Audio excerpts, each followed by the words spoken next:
인생 질문 6강 궁극의 적에 대해서 살펴봅니다. 사탄과 맞서심이라는 부제를 가지고 살펴보겠습니다. 지금까지 1강에서 5강에서 요한복음에 기술된 예수님의 생애를 통해 인생의 가장 큰 의문들에 답해 보았습니다. 예수님과 평범한 사람들의 만남을 살펴보면서 그들의 삶이 예수님을 만나 영원히 달라졌음을 보았습니다. 그렇다면 오늘 우리는 어떻게 그리스도를 만날 수 있을까요? 앞서 살펴보았듯이 예수님은 그럴싸한 인생 모델이 되기 위해 오신 것이 아닙니다. 중요한 인생 질문의 답안 예시를 알려주기 위해 오신 것도 그분의 본분은 아닙니다. 그분은 그런 질문의 답을 알려주는 스승도 아닙니다. 그분은 구주로 오셨습니다. 즉 중대한 의문들의 답이 되십니다. 우리 힘으로는 꿈도 꿀 수 없는 일을 그분이 오셔서 대신해 주셨습니다.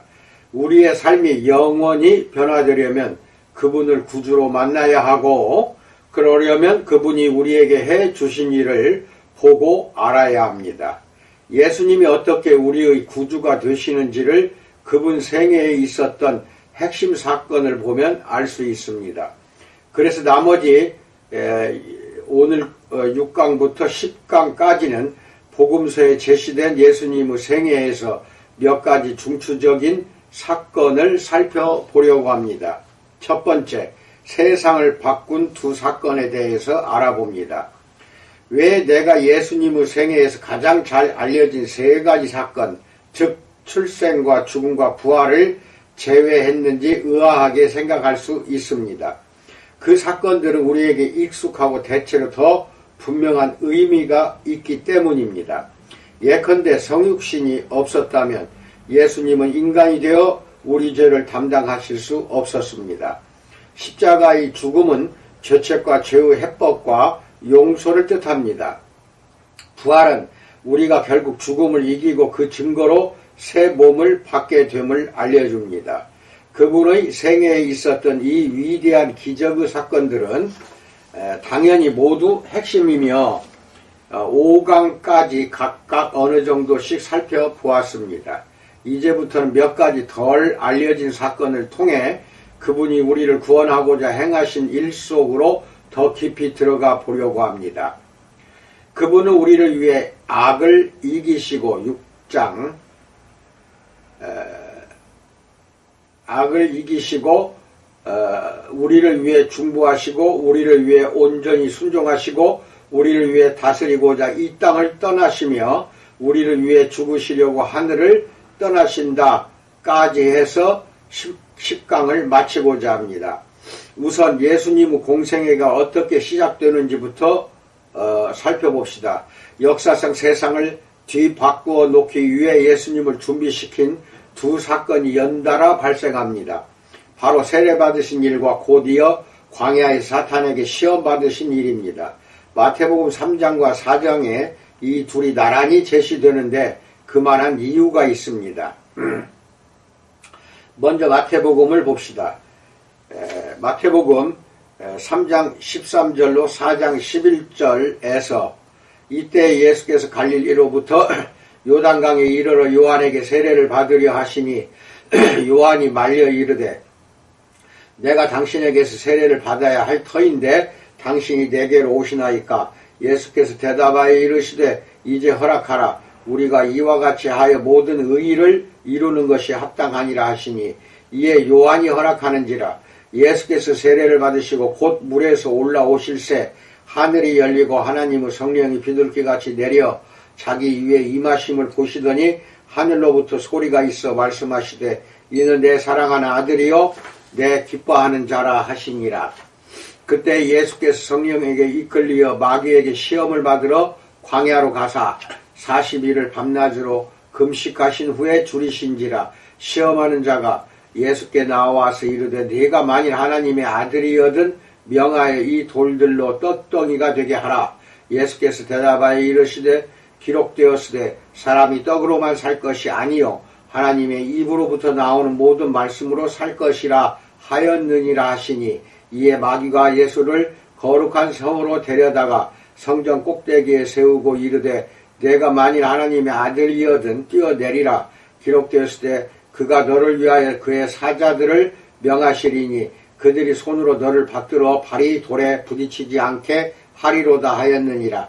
예수께서 이르시되 또 기록되었을 때 주 너의 하나님을 시험하지 말라 하였느니라 하시니, 마귀가 또 그를 데리고 지극히 높은 산으로 가서 천하만국과 그 영광을 보여 이르되 만일 내게 엎드려 경배하면 이 모든 것을 내게 주리라. 이에 예수께서 말씀하시되 사탄아 물러가라. 기록되었을 때 주 너의 하나님께 경배하고 다만 그를 섬기라 하였느니라. 이에 마귀는 예수를 떠나고 라고 말씀합니다. 예수님의 생애에서 사복음서에 모두 언급된 사건은 십자가의 죽음을 제외하고는 세례뿐입니다. 매우 중요하기 때문일 것입니다. 그런데 시험 장면이 자세히 기록된 곳은 마태복음 뿐입니다. 여기서 중요하게 인식할 점은 세례와 시험이 그때에라는 한 단어로 긴밀하게 연결되어 있다는 것입니다. 하나님이 이는 내 사랑한 아들이요 내 기뻐하는 자라 라고 철석 같은 확신의 말씀을 주셨습니다.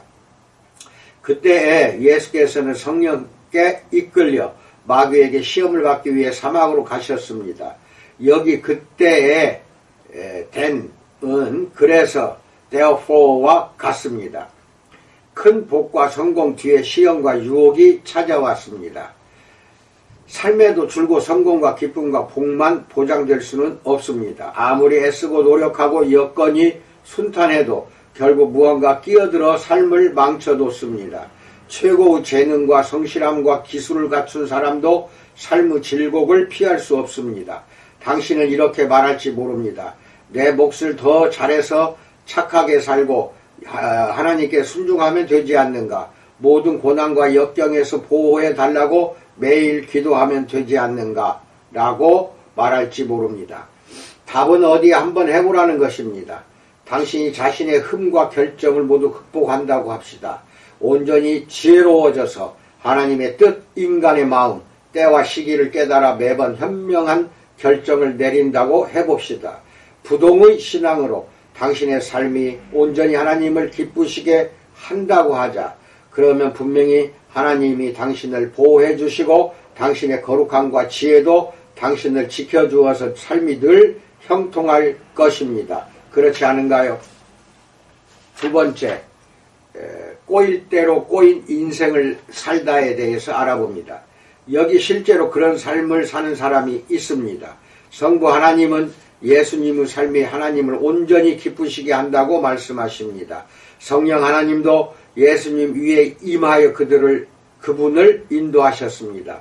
그분은 하나님의 사랑과 인정과 능력을 받으셨습니다. 그런데 그때 예수님은 마귀의 소나기 속으로 이끌리셨습니다.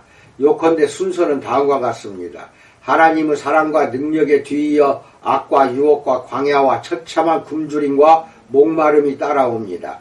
그때라는 한마디가 대단한 단어입니다. 마태는 우리에게 거의 이렇게 말하려는 것 같습니다.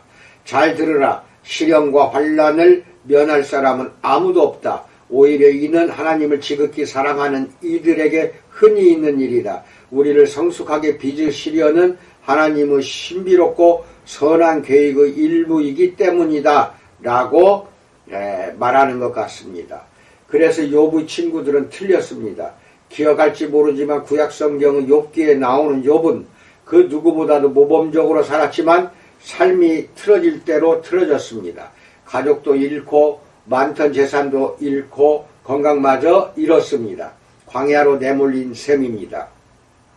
욥을 위로하기 위해 찾아온 친구들은 상황을 보고는 이렇게 말했습니다. 보라, 욥이여, 인생이란 결국 자업자득이다. 내가 올바른 삶을 선택했다면 내 인생도 형통했을 것이다.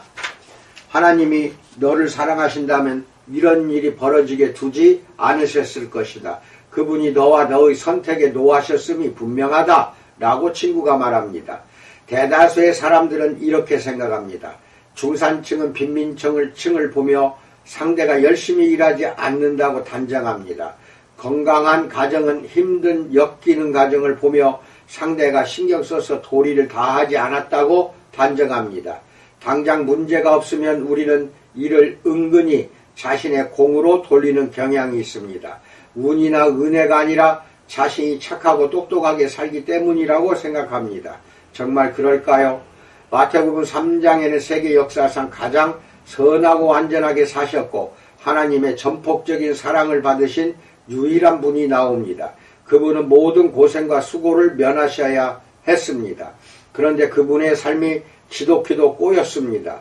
이 사탄의 시험 장면은 개막전인 시작에 불과합니다. 앞으로 그분은 거부, 살해시도, 배반, 빈곤, 비해, 상실을 끝없이 당하다가 결국 고문을 거쳐 목숨을 잃을 것입니다. 억울한 재판과 사법살인을 당하십니다. 이 시점부터 예수님의 삶은 틀어질 대로 다 틀어집니다. 이는 우리에게 무엇을 말해주는가요? 세상에 존재하는 악의 위력과 복잡성과 난치성을 보여줍니다. 세속의 사람들은 세상이 철저히 순전히 물리적 힘으로 구성되어 있다고 봅니다. 그들에게는 영이나 혼도 없고 귀신이나 천사도 없습니다. 매사가 자연과학으로 다 설명되기 때문입니다. 이런 관점에서 세상은 악, 즉 그런 게 존재하기는 한다면 세상 악을 퇴치하려면 무지한 이들을 교육하고 사회제도를 바꾸고 더 나은 심리치료와 약을 제공하면 됩니다. 그러나 지난 세기 동안 서구 사상가들은 인간의 마음속과 세상에 존재하는 악의 깊이와 위력에 빈번히 충격을 받았습니다. 컬럼비아 대학교 교수 앤드류 델방코는 저서 사탄의 죽음에서 우리 문화에는 눈에 보이는 악과 그 악에 대응할 지적인 자원 사이에 거대한 괴리가 생겨났다라고 썼습니다.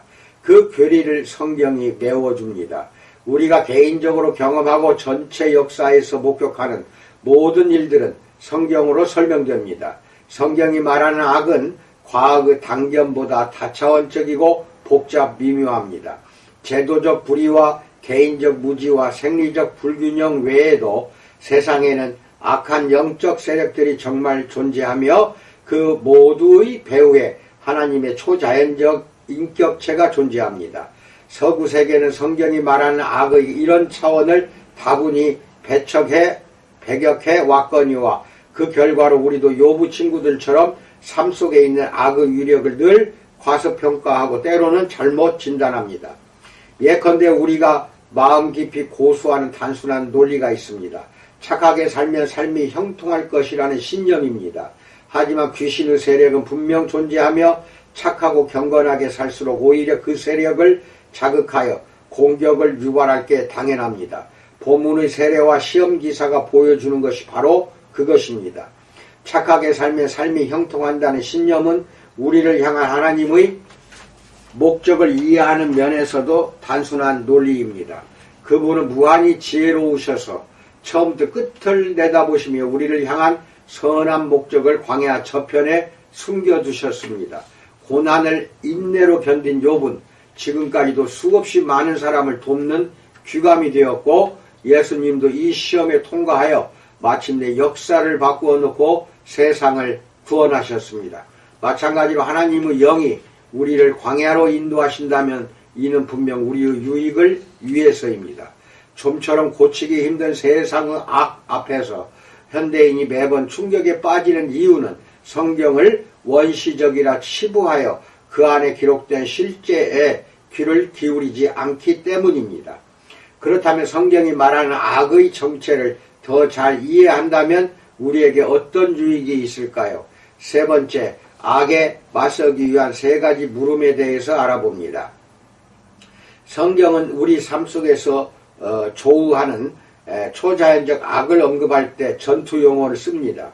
즉 공격이 어디서 올지 모르거나 적을 과소평가하거나 잘못 알면 전투에서 패하기 쉽습니다. 적의 정체와 공격의 출처를 알면 거기에 압도당하지 않고 맞설 수 있을까요? 마태복음이 말해주는 말을 생각해 봅시다. 본문에 따르면 진짜 악에 맞서려면 세 가지 물음에 답해야 합니다. 적은 누구인가요? 전선은 어디인가요? 이 싸움에서 우리가 가진 최상의 방어는 무엇인가요? 첫째, 적은 누구인가요? 앞서 말했듯이 성경적 관점의 악은 복잡하고 광범위합니다. 악을 개인의 선택, 사회제도, 심리문제, 교육 부족 등으로 국한시킬 수 없습니다. 사실 이 모두를 합해도 악의 세력을 다 짚어낼 수 없습니다. 희생양을 찾아서도 안 됩니다. 역사상 엄청난 파멸을 초래해온 그 관점은 악을 주로 다른 사람들 탓으로 돌립니다. 특정한 인종이나 계급이나 국가나 종교나 정치 이념이 다 그에 해당할 수 있습니다. 성경이 말하는 악은 자연과 초자연, 우리의 안과 밖, 개인과 사회제도 등에 공존합니다. 인간의 힘으로는 악에서 벗어나기는커녕 악의 진상을 규명할 수조차 없습니다. 역사적으로 성경적 관점에 맞서 악의 본질을 설명하려 한 라이벌은 주로 두 가지입니다. 한쪽 극단에는 듀얼리즘이라는 이원론이 있습니다. 세상에 선과 악이라는 대등하고도 상반되는 세력이 있다는 것입니다. 실제는 근본적으로 이 두 세력의 충돌에 의존해 있으며 종말까지나 어쩌면 영원토록 싸움이 계속됩니다. 승리가 절대로 불가능하다는 뜻입니다. 이 관점대로라면 하나님은 정말 사탄보다 조금도 더 강하지 않습니다. 어거스틴이 하나님의 도성에서 지적했듯이 이교 사상은 이원론적입니다. 플라톤에서 나온 겁니다. 대다수 종류의 이교는 선한 신들과 악한 신들, 선한 세력과 악한 세력이 있다고 말합니다. 그래서 세상은 질서와 아름다움과 희망의 터전이 아니라 근본적으로 구제불능인 폭력의 장입니다.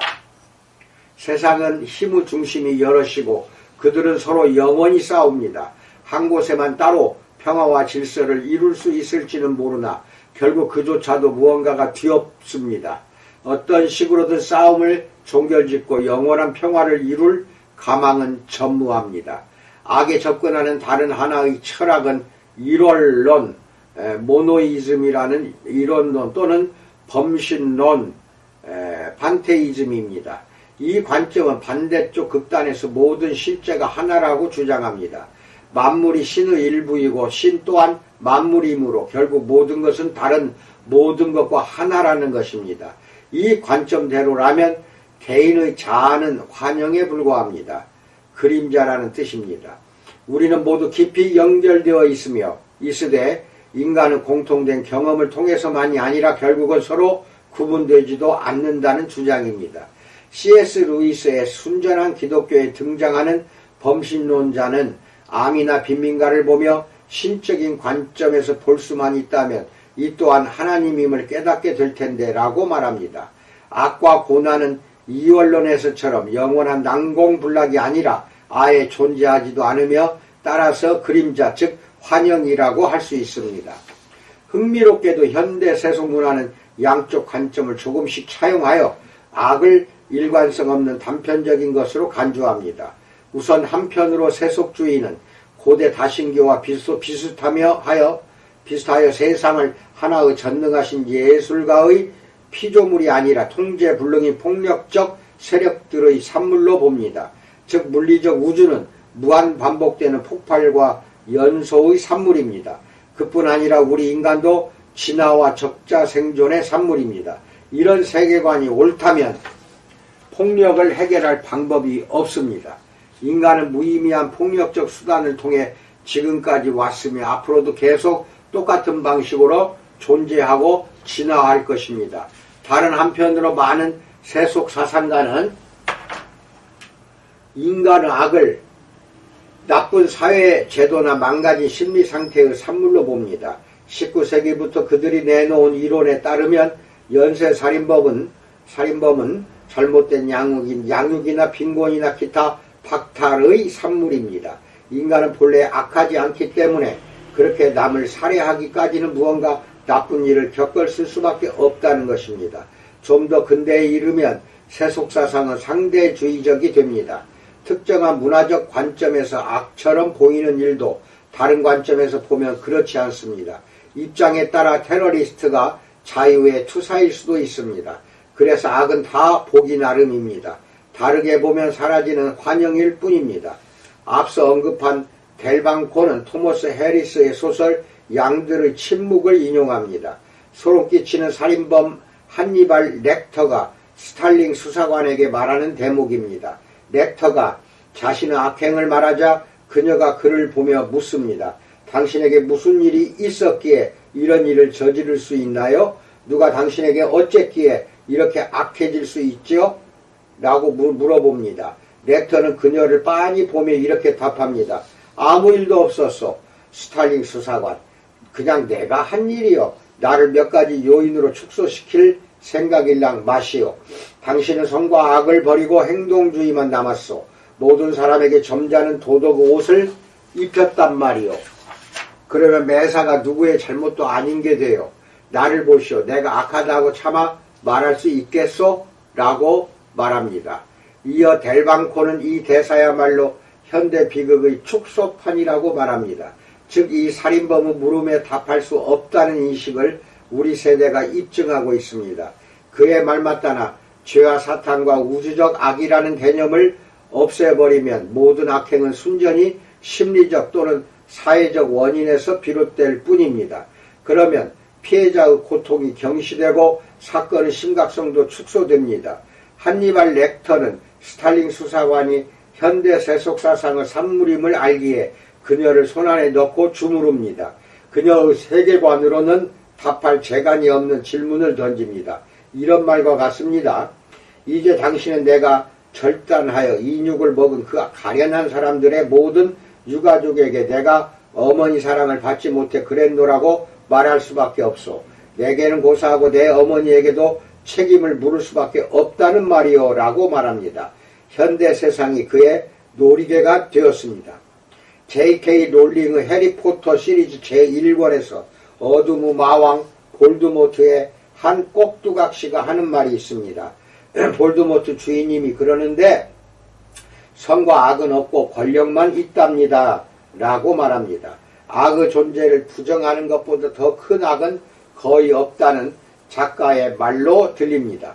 사탄이 원하는 게 바로 그것입니다. 흥미롭게도 기독교의 관점은 이원론도 아니고 일원론도 아닙니다. 기독교가 내놓는 설명이 이제 당신에게 이전보다 좀 더 개연성 있게 들릴 것입니다. 바로 실존하는 마귀입니다. 귀신의 세력이 정말 존재할진데 세상의 악은 인간의 선택으로만 축소될 수가 없습니다. 내 말을 오해하지는 마십시오. 인간은 스스로 큰 죄를 저지를 수 있으며 인간의 악한 선택은 세상에 존재하는 악의 모체에서 중요한 부분을 차지합니다. 1970년대에 남부의 소읍으로 이사했을 때 미국 목사 이야기입니다. 나는 흑인을 일체의 정치 경제적 권력에서 배제했던 사회와 기관들의 끝자락을 똑똑히 보았습니다. 그런 기관의 개개인과 대화해보면 지독한 고집불통도 많았지만 그냥 무지한 부류가 더 많았습니다. 알고 보면 대다수의 개인은 딱히 악하지 않았으나 그들로 구성된 제도는 분명히 악했습니다. 앞서 말했지만 한나 아렌트도 더 뉴요커의 나치당의 죽음의 수용소 지도자였던 아돌프 아이히만의 재판을 보도할 때 그 사실을 보고 악의 평범성을 말했습니다. 제도를 구성한 지극히 평범한 수많은 개인보다 제도가 훨씬 악하고 파괴적이었습니다. 이렇듯 모종의 세력이 있어 세상의 사회 제도와 심리 구조 속에서 벌어지는 나쁜 일을 더 복잡하게 중폭시키고 지속시킵니다. 기독교에 따르면 세상에는 잘못된 개별적 선택들의 누적 효과만으로는 설명될 수 없는 악이 존재하며 그 악의 일부는 실존하는 사탄의 세력 탓입니다. 그렇다고 기독교가 이원론은 아닙니다. 사탄의 세력은 하나님과 대등하지 못하며 마귀는 타락한 천사들을 이끄는 타락한 천사일 뿐입니다. 하나님이 무한히 더 강하셔서 결국 그들을 모두 이기실 수 있을 뿐 아니라 실제로 이기십니다. 이것이야말로 성경의 지면마다 울려 퍼지는 통쾌한 약속이자 소망입니다.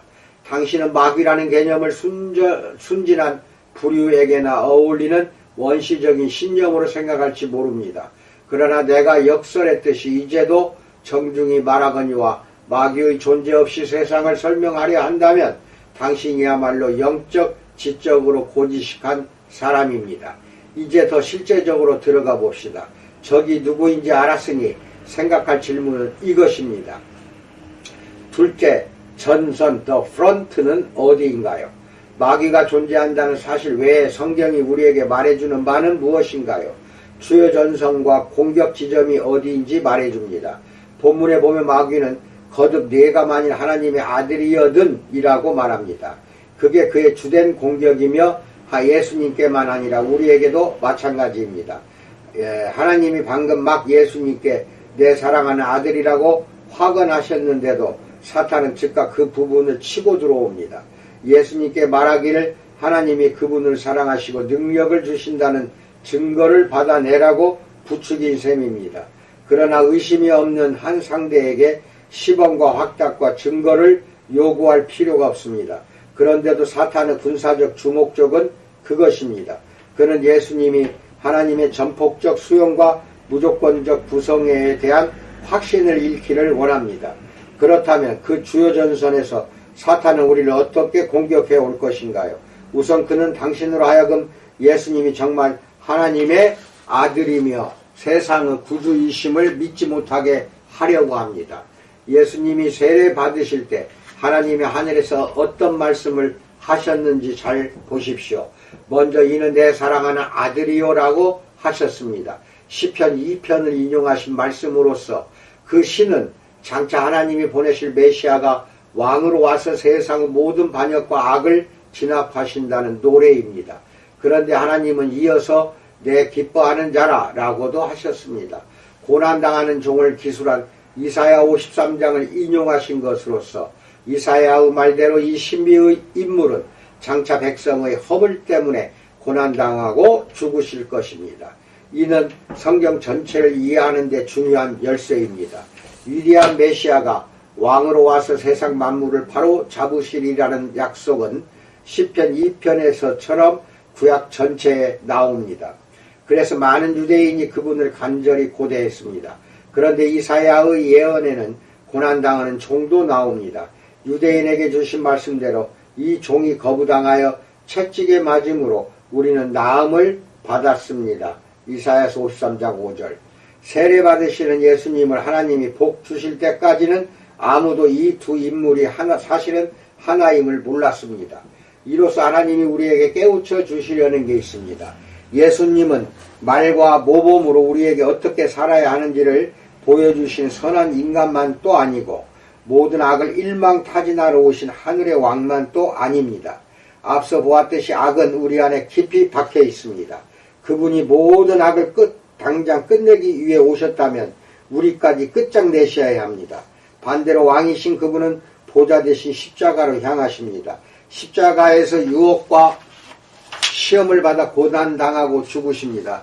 왜 그러실까요? 그래야 우리가 하나님의 사랑을 선물로 받을 수 있기 때문입니다. 주사랑 율법을 이루시니 용서받고 보좌 앞에 서네 라는 찬송가 가사처럼 말입니다.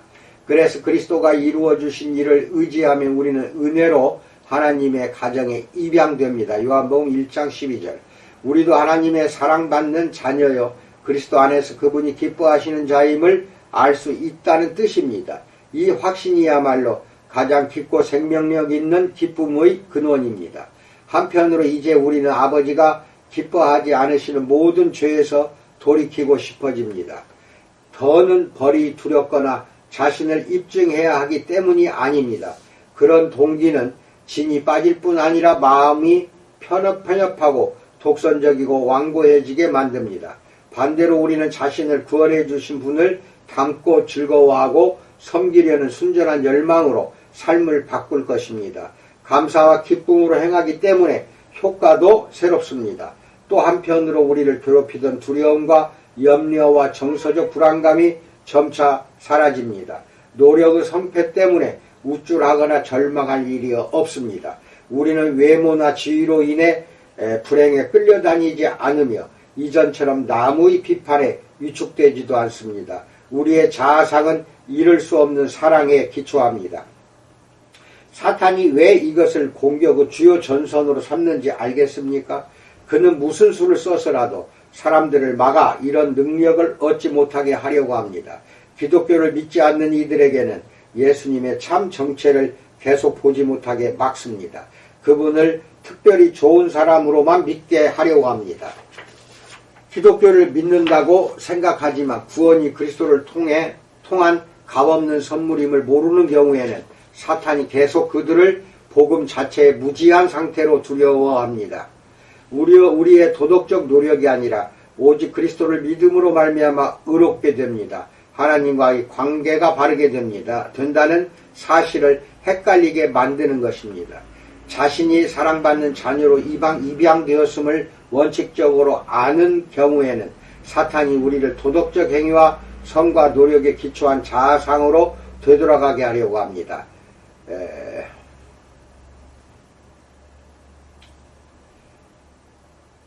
몇 년 전에 나와 대화했던 한 전직 사역자가 좋은 예입니다. 그의 설교는 누가 들어도 정통 기독교였지만 그의 마음 깊은 곳에 이미 사탄이 무너뜨렸습니다. 머리와 입으로는 예수께서 은혜로 우리를 구원하십니다 라고 말했지만 그의 마음을 지배한 내러티브는 전혀 달랐습니다.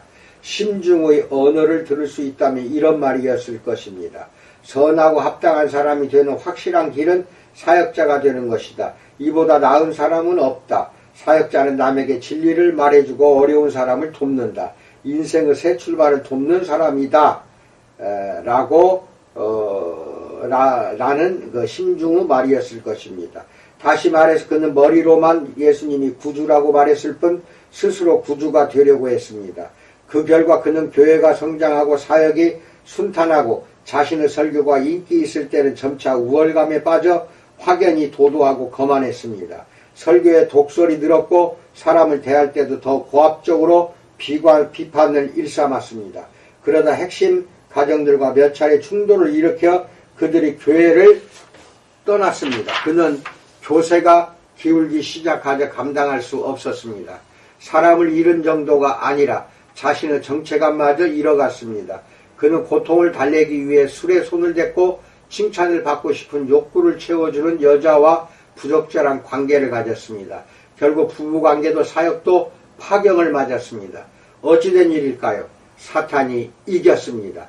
우리 마음의 정체감을 엔진에 비한다면 그 동력원으로 고효율의 청정 연료도 있고 엔진을 오염시켜 망가뜨리는 연료도 있습니다. 더러운 연료는 두려움, 자신을 입증하려는 욕구, 남에게 꼭 필요한 존재가 되려는 욕구, 자신을 무절제하게 다 표현하려는 욕구 등입니다. 이런 많은 연료가 한동안 우리 삶을 끌고 나갈 수는 있습니다. 그러나 탈진과 실망으로 끝나지 않을 깨끗한 연료는 하나뿐입니다. 곧 당신을 향한 하나님의 사랑뿐입니다. 다른 연료는 다 악마로 변합니다. 당신을 압제하거나 기껏해야 그냥 실망시킵니다. 그런 연료로 삶을 주행할 때마다 당신은 사탄의 손에 놀아날 것입니다. 사탄이 질색하는 한 가지는 이는 내 사랑하는 아들이요 라는 하나님의 말씀이 당신의 삶과 마음이라는 엔진의 동력이 되는 것입니다. 19세기 말 영국 리버풀의 성공의 주교였던 J.C. 라일은 거룩이라는 책에서 확신에 대해 이야기했습니다. 위와 같은 효과를 아주 감동적으로 담아냈습니다.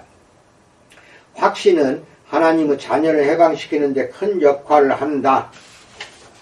확신에 힘입어 그는 인생의 대업이 정산되었고 큰 빚이 지불되었고 중병이 치유되었고 큰일이 다 이루어졌음을 느낀다. 다른 사업과 병과 빚과 일은 이에 비하면 다 미약하다. 그래서 확신 덕분에 그는 환난 중에 인내하고 사별하고도 평온하고 슬픔에 요동하지 않고 숭보를 두려워하지 않는다. 어떤 형편에도 자족함은 마음이 한결같기 때문이다. 확신은 쓴잔을 달게 하고 십자가의 짐을 덜어주고 험지를 수월하게 다니게 하고 사망의 음침한 골짜기에 빛을 비추어 준다. 확신 덕분에 그는 발밑이 견고하고 손이 든든함을 늘 느낀다. 확실한 길동무여 마침내 확실한 집이다. 병자 신방 예배에 쓰는 기도서에 이런 아름다운 표현이 나온다.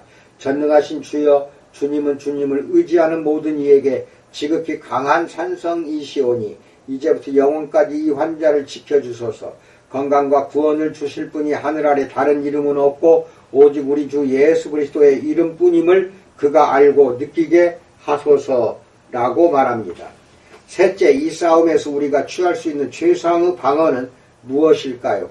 본문에서 배울 수 있는 교훈을 살펴봅시다. 우선 보다시피 예수님은 사탄을 상대하실 때 미신적이거나 마술과 같은 방법을 사용하지 않으셨습니다.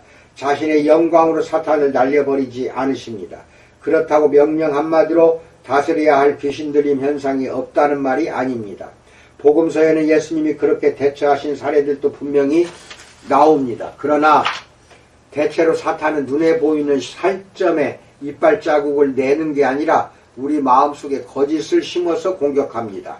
사탄이 아담과 하와를 유혹했던 에덴 동산의 기사가 좋은 예일 것입니다. 사탄은 온갖 특수효과를 사용하지 않았습니다. 사탄이 아담과 하와의 마음속에 제시한 거짓된 생각은 하나님의 말씀에 어긋났고 그분의 성품을 공격했고 그분과의 신뢰관계를 망가뜨렸습니다. 우리에게도 다를 바 없습니다. 사탄은 우리에게도 같은 방법을 사용합니다. 최상의 방어는 주문을 외우는 것이 아닌 진리를 되새기는 것입니다. 예수께서 성경을 활용하시는 방식을 잘 보십시오. 예수님의 방법이야말로 본문의 가장 명백한 메시지 중 하나입니다. 예수님은 마귀에게 공격당하실 때 성경을 활용하셨습니다.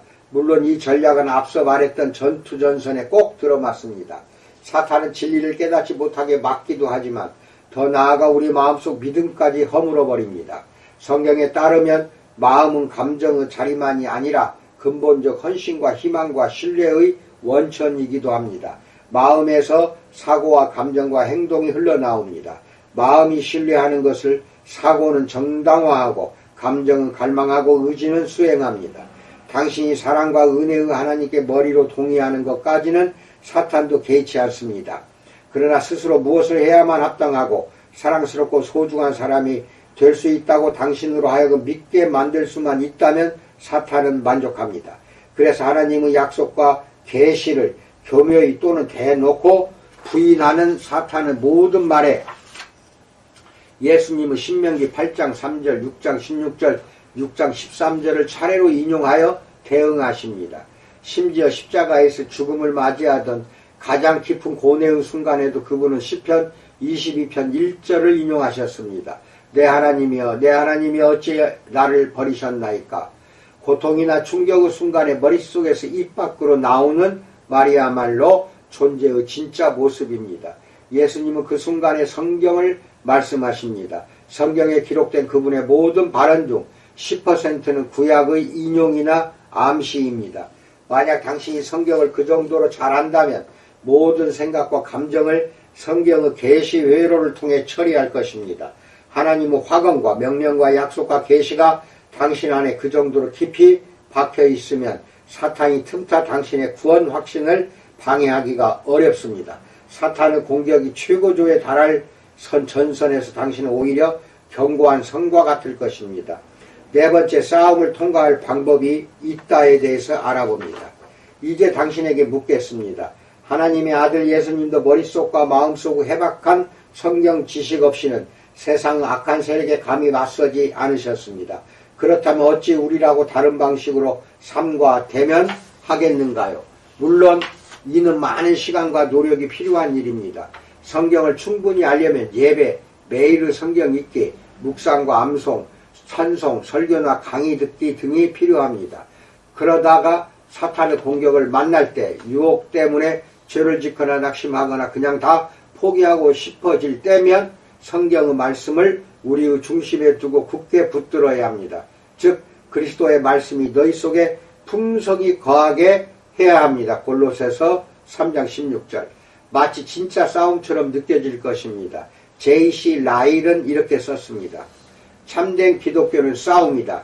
세상에는 참된 기독교 신앙이 아닌 많은 것들이 종교라는 이름으로 통용되고 있다. 검열도 통과하고 무뎌진 양심을 달래주지만 진품은 아니다.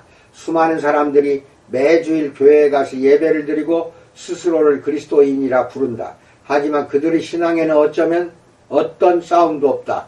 그들은 영적 분투, 노력, 갈등, 자기 부인, 깨어있음, 긴장 같은 것을 전혀 알지 못한다라고 말합니다. 시험과 세례를 부디 따로 떼어놓지 마십시오. 사탄이 예수님을 시험하기 위해 온 것은 그분이 하나님께 사명을 위임받고 능력을 입으셨기 때문입니다. 곧 그분은 본격적으로 사람들을 가르치고 치유하고 영적 굴레에서 해방시키시는 사역을 시작하실 것입니다.